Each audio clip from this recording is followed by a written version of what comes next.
I always said when I saw the first UFC match on TV back when it was in Denver, I thought it was a sham. And I looked at this and I said, I can make a phone call to Colorado Springs, get any number of judo players to go up there and hammer Gracie.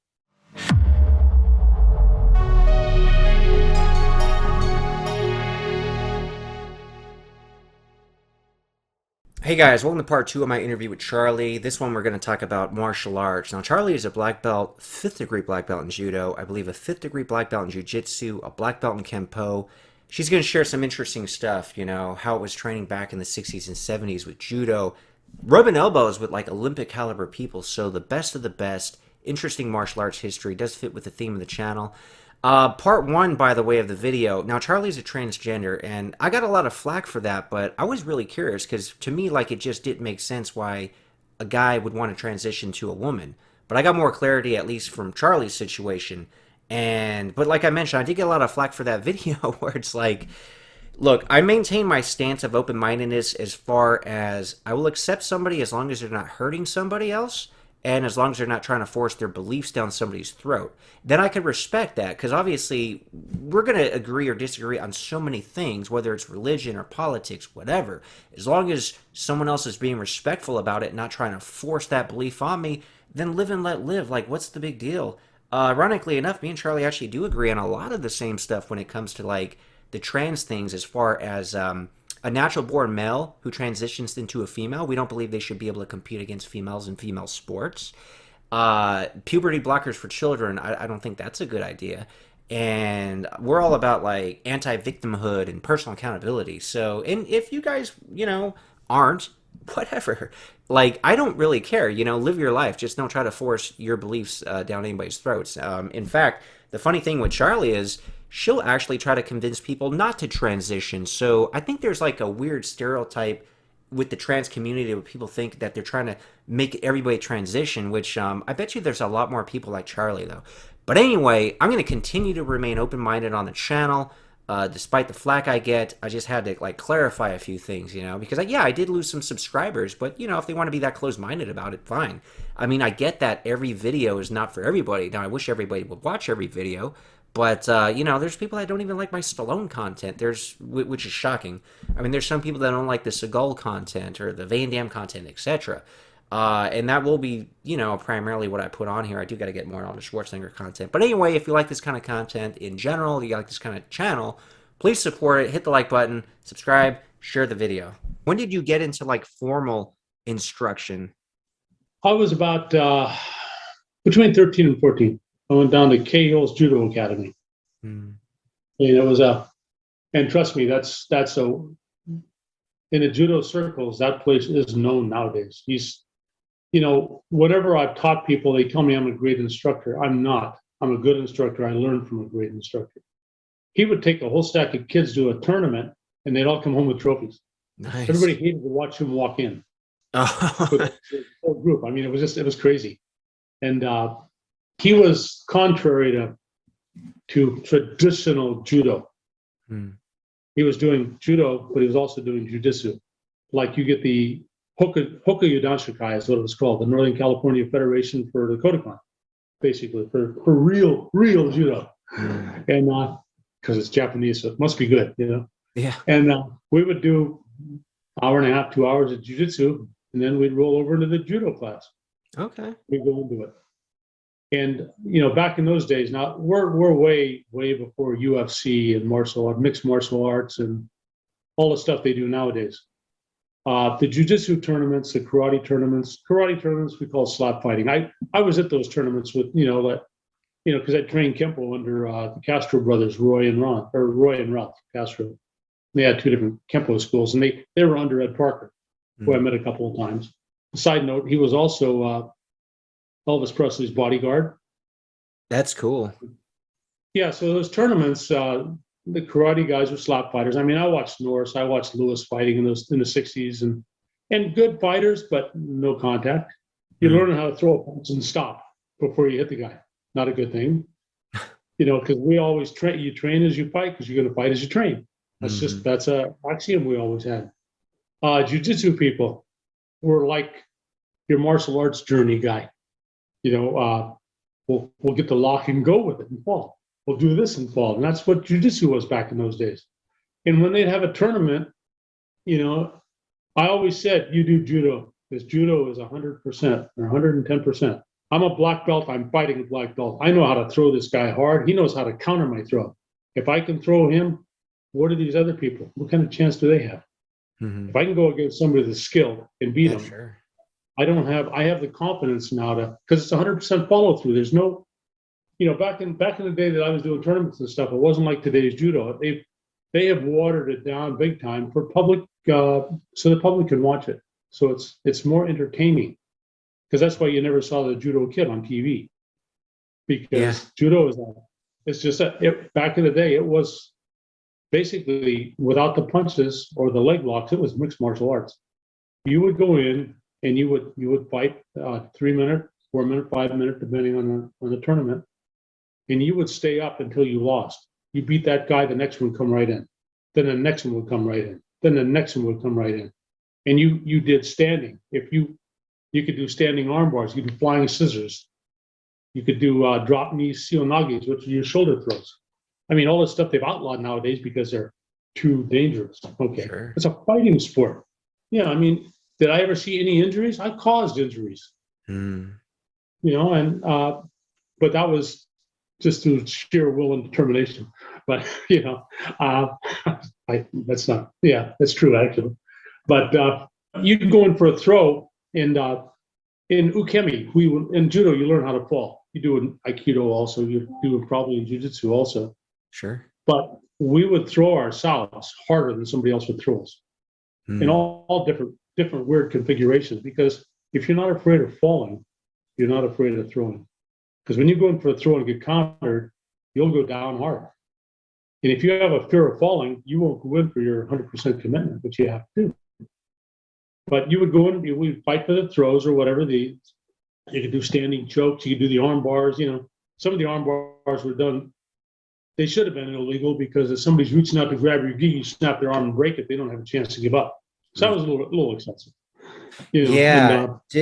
Real quick, Charlie, did anyone in that school you trained at ever go to like the Olympics or anything? Yeah. Yeah? Absolutely. Wow. Yeah, we had Brett Barron was a kid. He was a little bitty kid when I was teaching him and stuff. And he said, do what my brother did to me. But yeah, he went on to the Olympics. Mike Swain was there. He was one of them, I think, took a silver medal. Should have taken a gold. We have never been strong in judo until a woman finally won a gold medal, because we all work for a living. Judo is a side sport. Yeah, sure. You go to Japan, you go to Russia, you go to some of those countries, they're paid to do judo daily, continually. Mm-hmm. And you can't not get good when you do that. I fought the Japanese high school team when they came over, and they decimated, they just walked through our people. And I was good. I had no doubt, but this guy grabbed me, and he just the grip. And I went down like this, and his grip was so strong, I was aghast. I broke out of it real quick. But I mean, just wham. So that taught me a lot about. I mean, that's what they do. They've got the lower center of gravity. Asians do. They, their hips are a little lower, their legs are a little shorter, so they can get under you a little easier. Mm-hmm. Where when you're a tall American, you're a little lanky for that. Try to do Japanese judo against a Japanese person is kind of hard. You need to do American judo. That's a whole different story. So where we use our upper body strength, long legs, so where we can wrap around. And I mean, Anton Giesing proved that. He was I think he's 6'7" and 240, 50 pounds, and he would just dominate judo when he was doing it. He was world champion until he retired. Wow. But he was a nice Hollander, just really great guy. No, I mean, that's cool. It makes sense. You do kind of have to adapt a specific martial art, to your body type, right? So that's kind of cool, the distinction between the Japanese and the American judo. But back in the 60s, when you were doing tournaments, we didn't have all the rules as far as the koka, the yuko, the little penalties, the this and that, and oh my God, we could fight. You go down to the ground, and you were on the ground, and you won by either, when you're on the ground, you either choked them out, to where he either gave up, the referee broke it, or he passed out with all your different knew the carotid chokes. I mean, I've done thousands of those and nobody's ever died. And or the arm bars, give them an arm bar. If you're a black belt, give them an arm bar. They give up. The referee breaks it, or you break their arm. And you get them in a control hold for 30 seconds. And they can't get out. They can't get up. And then Let me ask you this, Charlie. You were probably, I would think, a big fan of Ronda Rousey because she was representing and dominating with judo in the UFC. He used to work with her mom back at the National Judo Institute in Colorado Springs. DeMars. And DeMars, yeah, just little teeny gal was a world champion judo player herself. I mean, Ronda Rousey had no chance but to do judo. Her mom would come behind her on the couch when she's sitting there and choke her, make her get out of it. Yeah, it's funny. You know, and I always said when I saw the first UFC match on TV back when it was in Denver, I thought it was a sham. I thought it was just a political, not political, but a thing to put Gracie Jiu-Jitsu on the map. They had so many regulations and so many rules going on against his opponents, and they were hand-picked opponents. And I looked at this and I said, I can make a phone call to Colorado Springs, get any number of judo players to go up there and hammer Gracie. Wow. Because they'll go to the ground with him. And you're a fighter, you're an intelligent guy, you've been in martial arts. You watch that fight, what did Gracie do? Fake up to their head, go down, take him with a leg takedown, get him on the ground. Okay, that's the only move he did for the whole fight. You tell me these other professional fighters weren't watching this? And he's going to do that to me? And it's not going to happen. Yeah. I mean, I watch you fake that, make that fake. It's like playing a queen's gambit in chess, or or decline it. No, you're gonna hurt. That's not gonna happen. Would I go down to the ground with Gracie? Yeah, absolutely. Because I'm really good on the ground too. Sure. A lot of people when I'd be throwing them and stuff, is, well, I'm better on the ground. Well, let's go down there. Well, they didn't like that either. Because when you do real judo, and that's a bad thing to say because they're doing real judo now. It's just not the same. But when we did, it was almost like playing basketball in the street. It's a fight. It's not. We don't rely on the referee to stand us up immediately if we don't start something. Sure. I had my coach. We were fighting in the gym. We were on the ground. I had him in a chokehold for probably 8 minutes, and he was struggling, but he wouldn't give up, and I wasn't giving up, and nobody was going to break it, until we finally, okay, we're done. But I was. And as far as this whole choke thing, Labelle and Seagull, nobody can withstand a carotid choke if it's put on properly. I don't care who you are. You stop the blood flow to the brain, you go to sleep.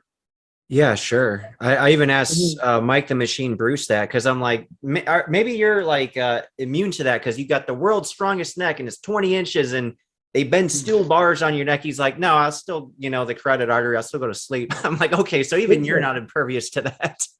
Here's the thing that I found is my brother used to tell me this. He'd see somebody built like you are. I mean, just bulk. You get and he go top heavy. And I just laugh at him, but yeah, he's right. And I get some of the strongest guys because my gym was set right next door to a weightlifting where these guys were pumped. A lot of them were doing steroids. They'd come over and watch our class and they say, does this stuff work? And I'd get them I'd hit their ulnar nerve on their forearm or just different things. They'd be on their toes crying because as strong as they are, that just exposes the nerves all the more. And, if you know where to hit, you know where to do, where the ulnar nerve is on the arm. You can take your own arm, turn it over, and press. You press on that, you'll feel the pain.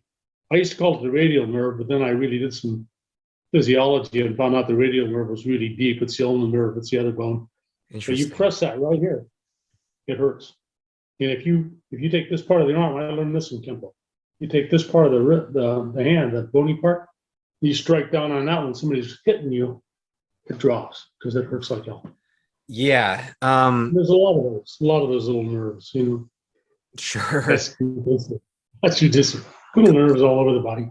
Going back to the judo though, So you really got involved. Okay, so you were training at that really great school, and then you eventually ended up opening up your own dojo, right? I did. I moved up when I was down there. Unfortunately, again, we have to support ourselves. So I eventually had to get a job. Go to work, Yeah, sure. and I was teaching for Kale. I was teaching private lessons to little kids and stuff, which was fun. Hmm. And I get paid for that. But back in those days, even though it was not a lot of money, it was more than I was making. I could pull my car up for $5.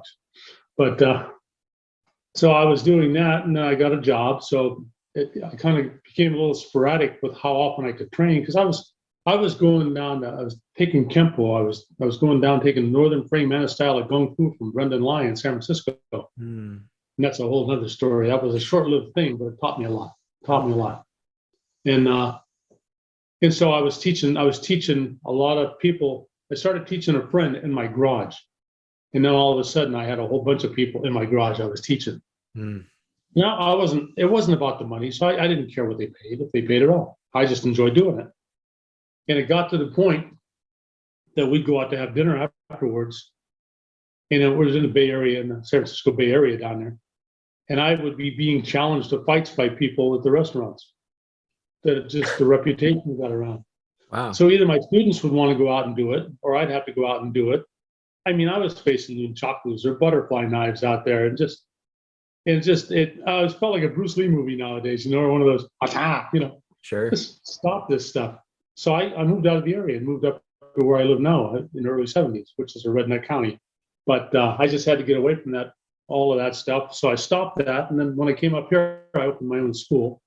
And again, it was more nonprofit than anything else, because I just enjoyed doing it. Hmm. And if they wanted to pay, they could, to keep the doors open, because it was a real building, and I had rent.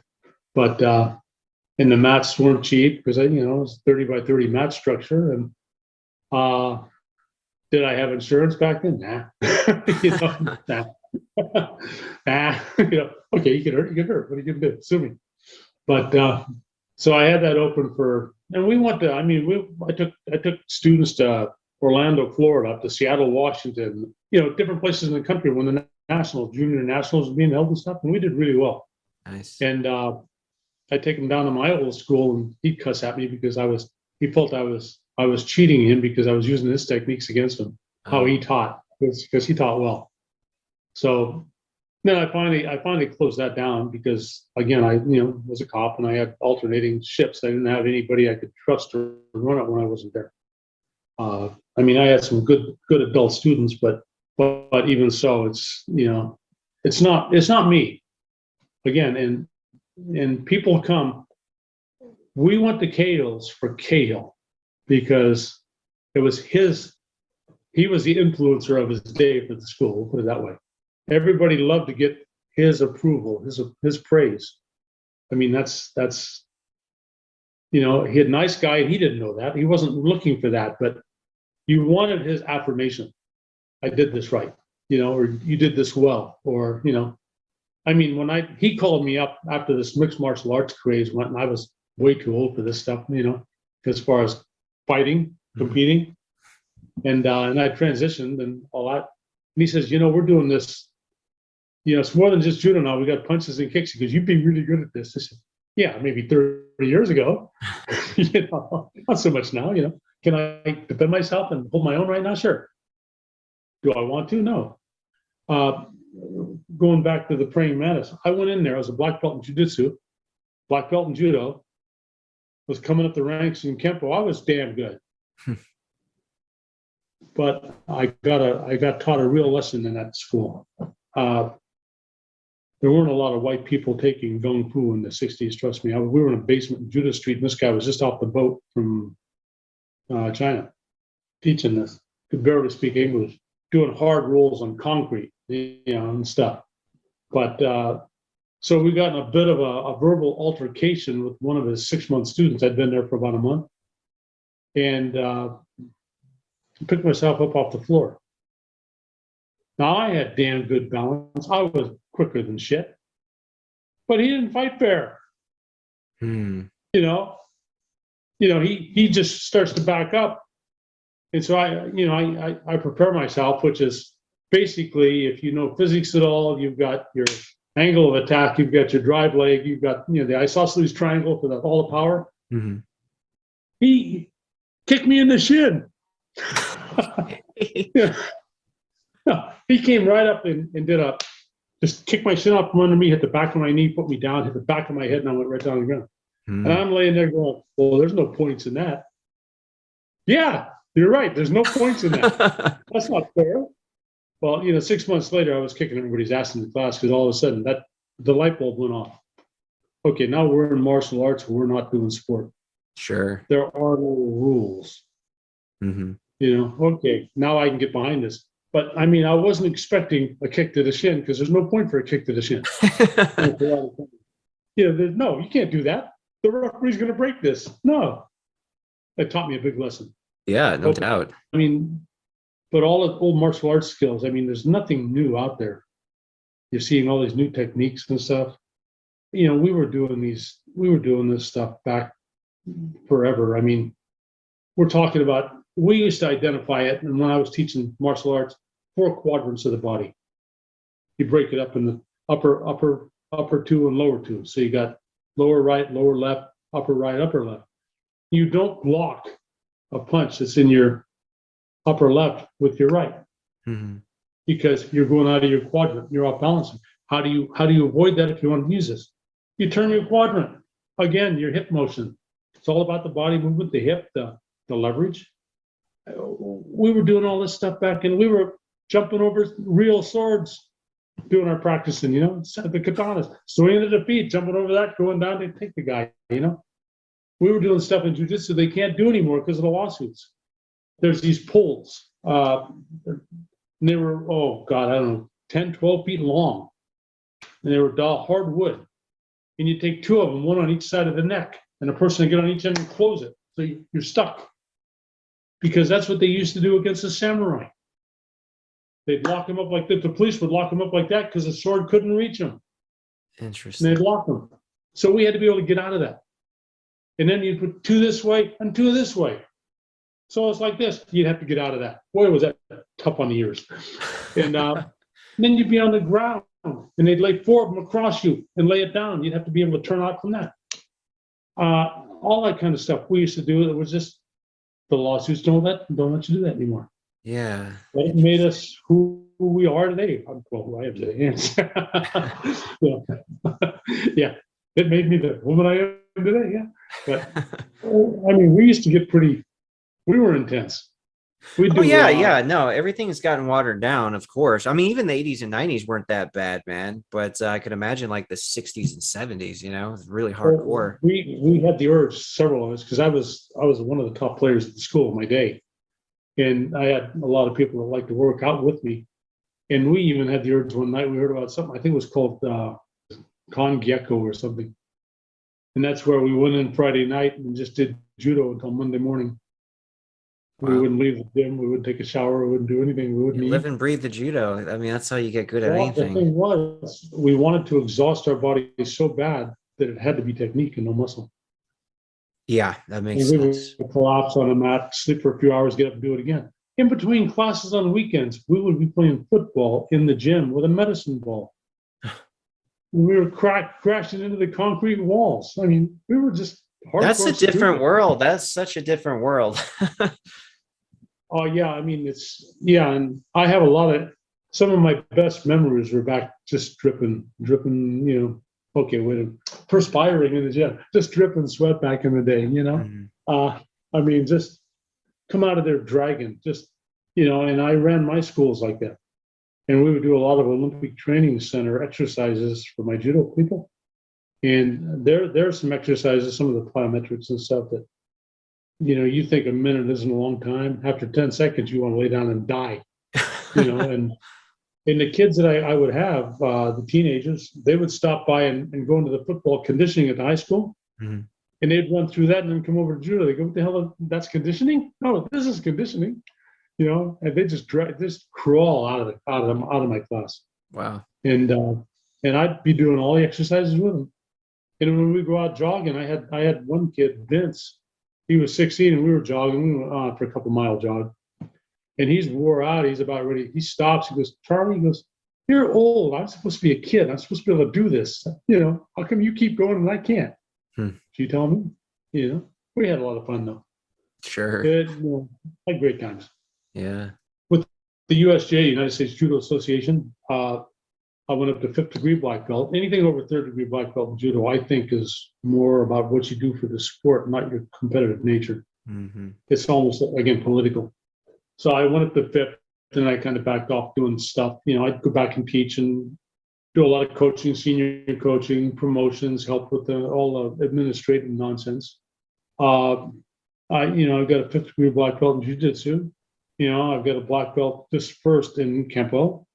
There are no belts in the real Kung Fu. You're either a student or you're a sifu. And I got one of my guitar people. He's a sifu at his karate school. And I looked at, he just took it over from his sifu. I said, so you're a Chinese instructor for a Japanese art? Well, the sifu is Chinese.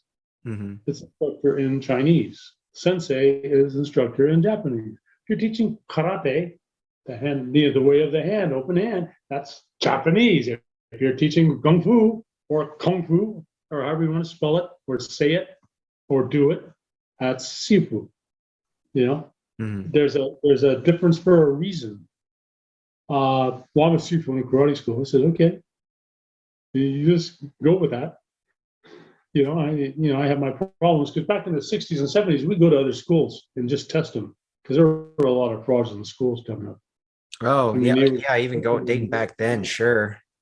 And we would go weed in, them out. Oh yeah, we would go just to see how they do it, And I'd tag along because I do the karate with 3 buddies I had. We'd go in and we shut down a lot of schools. And if there were judo involved, then there I was. I was the only judo person. Sure. There.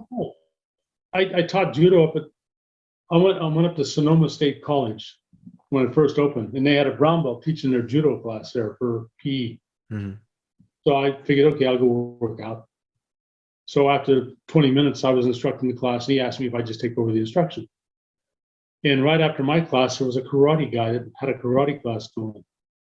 And I'm watching him, and first he's on the punch bag doing a speed bag thing before the class started, and he's literally a karate kid, Cobra Kai kind of instructor, just mean as hell to his students. So so I went over and played with him. I said, let's play. He goes, oh, you do judo? I said, yeah, but show me what you know. And so I knocked him on the ground. He got up and I knocked him on the ground. All the students were in my judo class next week.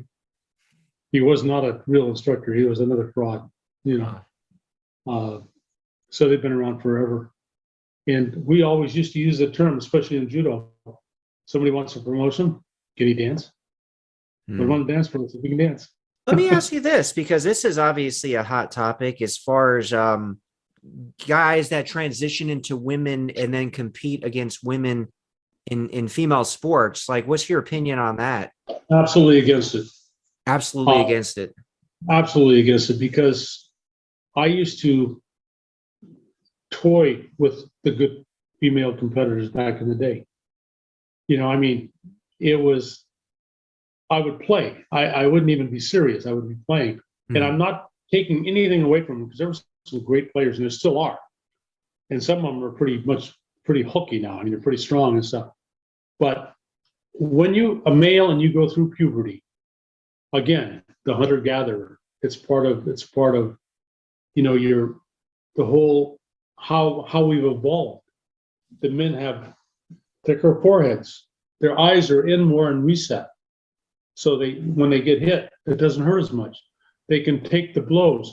The bones are bigger. They're stronger. Mm-hmm. I'm not denigrating how females are. This is part of evolution. Mm-hmm. They're made to, God, I hate to say this, so politically incorrect, have babies. And, their hips turn, spread, they have babies. Sure. They're nurturers. And there's nothing, that's how we're here. And when I transitioned, my forehead is still thick. I still have bigger bones. I can still take a blow a lot better than they can. So unless it's a game of chess, I can still play tennis and hit a over 100-mile-an-hour serve. Even though I'm weak, I'm not that weak. I still have a lot of structure and a lot of coordination that I've developed over the years.